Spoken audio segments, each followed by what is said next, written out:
Hello, magandang umaga sa lahat. Good morning to everyone. This is Justin, Talk News PH.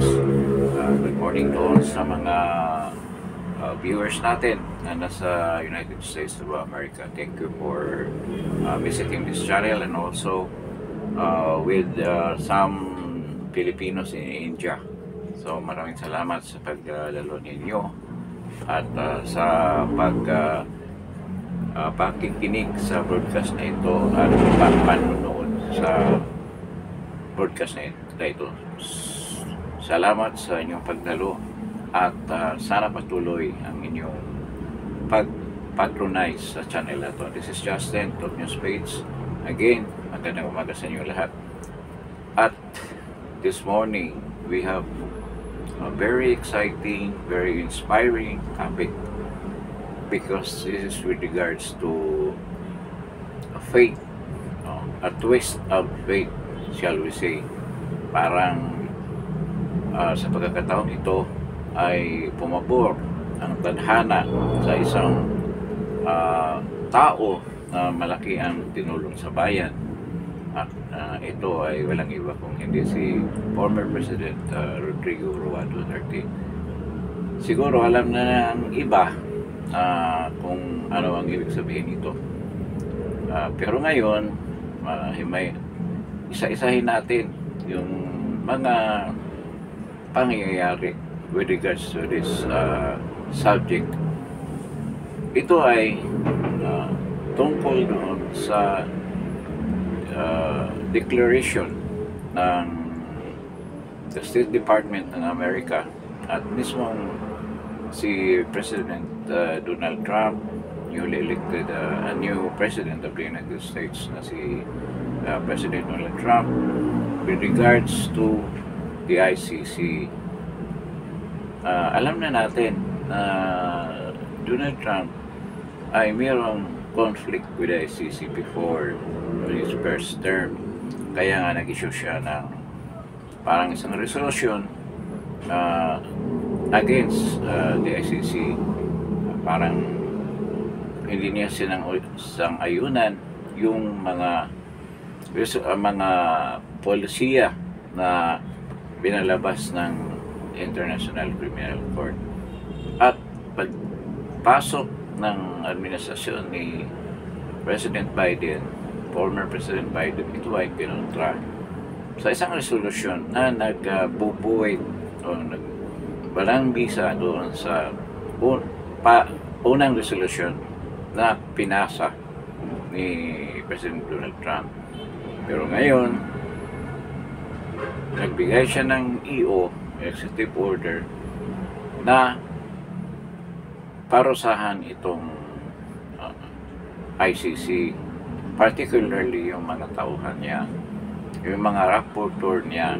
Malala natin, yun ang pumasok dito sa Pilipinas, yung ibang reporter, nagbigay ng kanilang mga panayam, karoon ng mga investigasyon, yung iba palihim against the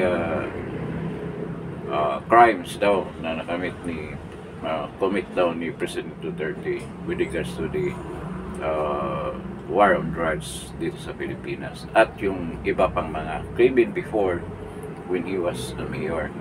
And ito, including doon sa kanyang mga tauhan, at pati nga si Pipi Sara ay sinama sa balak na demanda na isasampa nila sinampa na nila sa ICC.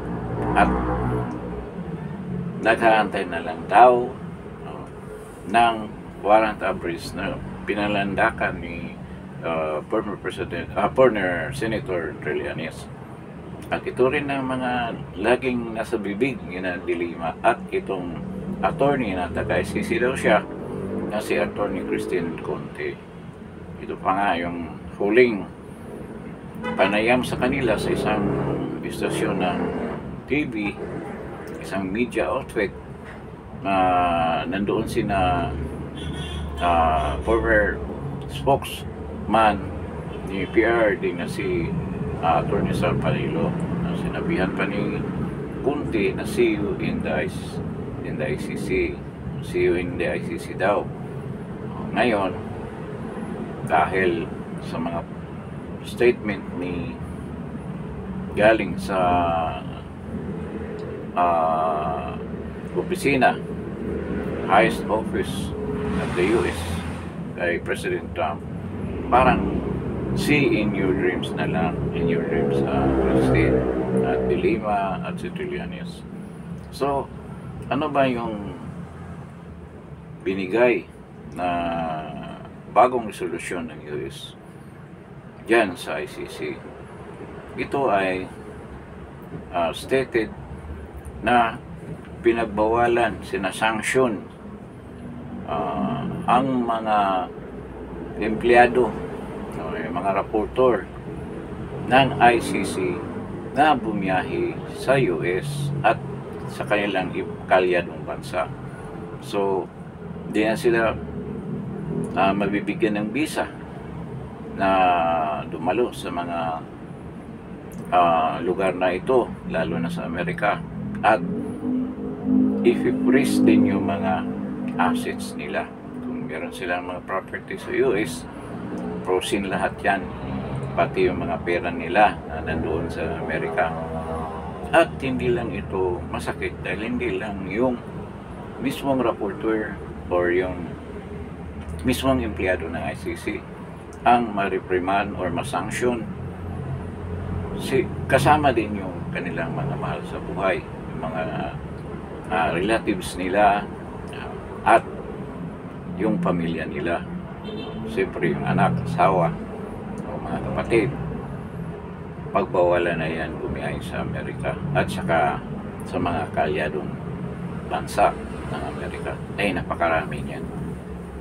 So, ito nagpapahiwatig na talagang pipilayan ng Amerika ang ICC sa pamamagitan ng pagsanksyon ng kanyang mga empleyado. At ginawa daw ng ICC in advance na yung 3 months salary. Paano yung mga visa? Bubuhay nga kayo doon sa 3 buwan. Paano after 3 months? Paano yung visa ninyo kung gusto nyo mag-imbestiga? At sabihin nila, hindi naman kasama ang Pilipinas niyan sa sanction niyan. Sinabi nga ng US na yung mga kalyado niya, ang Pilipinas kalyado ng US, diba? Diba si Bongbong, BBM, kalyado ng Amerika. So, ibig sabihin, bawal ang mga reporter o mga mag-iimbestiga dito sa Amerika, dito sa Pilipinas. So, ano ba ang nagsimula nito? Sabi ng State Department ng US na ito ay nagsimula doon sa Afghanistan na dinimanda ang mga Amerikanong sundalo ng war crimes. Kasama rin yung Taliban at ilang mga Afghanistans na nag-commit daw ng war crimes. Ang sabi ng Amerikano, they're fighting terrorism. So paano mo sabihin na war crimes yun? Yung mga taong nag-commit ng mga krimen against sa sarili nilang mga mamamayan, yun ang pinsahan nila, yun ang sabi ng Amerika. Kaya nagalit sila doon. Ngayon, itong sinampa rin ng kaso na warrant of arrest ng ICC kay Netanyahu, yung Prime Minister ng Israel, dahil nga dito sa gera sa kalaban ng Hamas diyan sa Gaza Strip, mga Palestino, at kasama na rin yung Hezbollah. Ngayon, nag-issue ang ICC na warrant of arrest. Diyan ang isa sa mga nadagdagan yung galit ng American government ni President Trump diyan sa pangyayaring iyan. Kaya kinundina din nila ang ICC. Bakit daw nagkaroon ng mga galawan laban sa mga kalyado ng administrasyon ni President Trump ng Amerika. Kaya mabigat ang sanksyon na yan sa ICC. Meron silang charges na malfeasance. So, ibig sabihin, merong pinagkatiwalang pundo dyan sa mga empleyado, mga opisyal ng ICC na hindi ginamit sa tamang paglagyan ng pera, kaya malfeasance. So, meron din korupsyon. Ibig sabihin, tumatanggap sila ng mga pera sa labas para ayusin yung mga kaso na sabihin na natin na gawa-gawa para maimbestigahan ng isang pamahalaan o mga opisyal ng pamahalaan na inakusahan nila ng war crimes. Ito ay kahintulad sa nangyari kay President Duterte. Ang tanong ko, ang ibig sabihin, kung tina-charge ng corruption itong mga membro ng mga opisyal ng ICC, mga rapporteur, is there a possibility that these people who investigate, who charge President Duterte with war crimes on the illegal drugs, receives money from people who are charging President Duterte? Meron kayong posibilidad na tumanggap din ng pera itong mga tao na to at merong nagbigay ng pera para mapatuloy nila yung kaso na may sampa dyan sa former President Duterte, including VP Sara at yung mga senators, si Bato, si Bongo, at yung mga general during the time of the war on drugs ni President Duterte. Meron bang posibility yan? Oo, malaking posibilidad. Kasi masigasig ang reporter. So yan lahat ng galawan na yan. Ibig sabihin, yan ay corruption. Kinukorrupt nila ang justice system mismo. Kasi, isa pa, wala naman silang klarong kasong sinampaan. Wala man lang investigasyon na pinasagot nila yung inaakusa nila. At isa pa, kung war on crimes na sinampaan nila, this is a crime against doon sa mga nag-violate ng drug law dito sa Pilipinas. Sino ba ito? Yung mga drug pushers, mga drug pushers, users din. Then, yung mga drug manufacturers, yung mga drug smugglers, yung sindikato mismo sa droga na binuwag ni Pangulong Duterte. Ito yung mga sinabi nila mga biktima. At paano nila yung mga nabiktima nila, yung mga kabataan na lulong dito sa droga na pinaglalako nila sa publiko. Paano na lang yung mga inosenteng, mga civilian din nadamay dyan. Nadamay dyan sa mga drug addict din na dahil sa pagkalulong sa droga, sila ay gumawa ng krimen. Mga inosenteng civilian. Mga bata na pinagagahasa sa murang edad nila. Mga matanda, mga pagnanakaw, mga krimen na karumal-dumal na ginawa sa mga adik na yan. Na-discuss ba yan sa investigasyon? Ito yung mga tao pinigilan at winala ng dating Pangulo para hindi naman masira ang ating lipunan. At tama ang tanging intensyon niya, protektahan ang mga mamayang Pilipino. Totoo yan. Kaya itong ginawa ng mga kalaban ni President Duterte, former President Duterte, sila Lima, itong Christine Conte na to, at saka si Senator Trillanes ay walang ibang intention ay politika para mapabagsak si President Duterte at ang kanyang anak na naging susunod na presidente ng Pilipinas. At syempre, yung mga supporters niya na mga senador at general. Klarong-klaro yun. So itong mga rapporteur na to ay malaking possibility na tumanggap ng mga halaga. Kasi yung nakita ng State Department ng Amerika.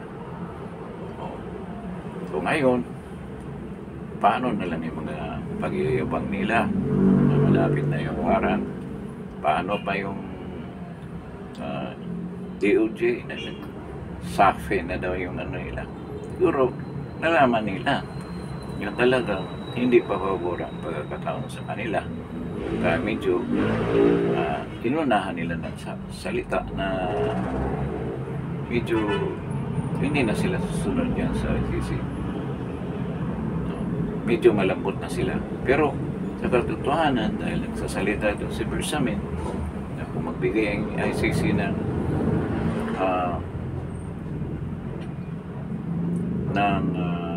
warrant of arrest sa Interpol, tutuparin nila yan. Hindi ba nila ibigay? Paano naman investigasyon yan? Hindi naman makabiyahe yung mga rapporteur ng ICC. Paano nila gagawin yan? So ito, napakalaking dakop dyan sa ICC.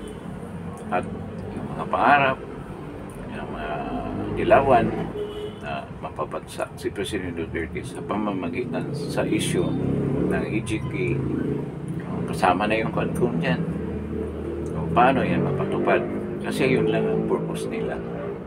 Na through this hearing, yun ang isasubmit nila, yung recommendation nila, report nila, ang committee report nila, yun ang gagamitin para isampa doon sa ICC. Ngayon, malaki ng balakid sa kanila dahil na dyan sa pag-sanction sa mga opisyal ng ICC, kasama na yung mga rapporteur. Napakalungkot sa inyo yan. Saka yung mga pangarap ninyo, biglang naglaho. Sa ngayon, this is a twist of fate. Fate, this time, favors the righteous one, si President Duterte. Taong gumagawa ng tama para sa bayan ay pinaboran ng pagkakataon. At kung patuloy pa rin ang ICC at yung mga nang-ambisyon, nangangarap na ma-convict si President Duterte din sa ICC, medyo unti-unti na naglaho. Sigurado rin ako na masikasit pa rin sila, itutuloy nila yan kahit ganyan ang sitwasyon. At I don't think during this administration ng President Trump na merong turnaround dyan sa decision niyan. With the warrant they issued to Prime Minister Netanyahu, I can see any light in the tunnel na magkaroon ng pag-reverse ni President Donald Trump dyan sa decision na yan. So, maraming mga supporter ni President Duterte na ngayon ay medyo natutuwa, naliligayahan sa pangyayaring ito. Sana patuloy ang mga pangyayaring ito na pumapabor sa ating former President who really had even risked his life para lang magkaroon ng solusyon ang problema natin sa droga. At malungkot na to realize right now na bumabalik na ito dahil sa kawalang bahala at walang ginawa ang administrasyon na ito. Pilit nating palitan para naman may balik ang katinoan ng ating pamahalaan. So, with this, medyo na-relieve tayo with regards to this problem. Yung mga supporters ni BP Sara at ni PRD, merong konting breath of air dito sa issue na to. At patuloy rin tayong susuporta. Patuloy nating protektahan ang ating former president si BP Sara at ang ating konstitusyon na yurakan ng present administration. So there's any proactive action against the government, we shall participate. At this coming election, ibubuto natin strict ang mga endorse na mga kandidato. Endorse ni President Duterte na mga kandidato. Kasi isa lang ito, kung ano man mangyari, magkaroon na ng majority na mga congressman at senator dyan sa kongreso na yan, magkaroon ng definitely change the way government is treating the people, paano nila inisakaso ng mga tao para sa kabutihan ng lahat. So kailangan magiging vigilant tayo lagi at tandaan natin itong ginagawa natin para sa benepisyo ng lahat ng mamayang Pilipino. So with this, maraming salamat sa pagdalo niyo dito sa channel na to, and please kindly subscribe, like, and share this video. This is Justin Top News Speech. Maraming salamat at good morning sa inyong lahat, at magkita tayo ulit sa susunod kong broadcast. Maraming salamat po.